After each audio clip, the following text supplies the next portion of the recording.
कोल्हापूर जिल्हाधिकारी कार्यालयातील ताराराणी सभागृहात अप्पर जिल्हाधिकारी संजय शिंदे यांच्या उपस्थितीत लोकशाही दिनाचं आयोजन करण्यात आलं होतं। या लोकशाही दिनात आज एकूण 153 तक्रार अर्ज दाखल झालेत। यामध्ये सर्वाधिक 46 अर्ज महसूल विभागाशी संबंधित आहेत।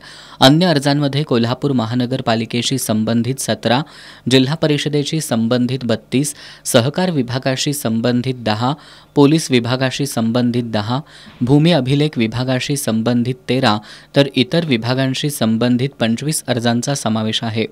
यावेळी अप्पर जिल्हाधिकारी शिंदे यांनी उपस्थित अधिकाऱ्यांना लोकशाही दिनात आलेल्या नागरिकांच्या तक्रारी प्राधान्याने सोडवण्याचे निर्देश दिले।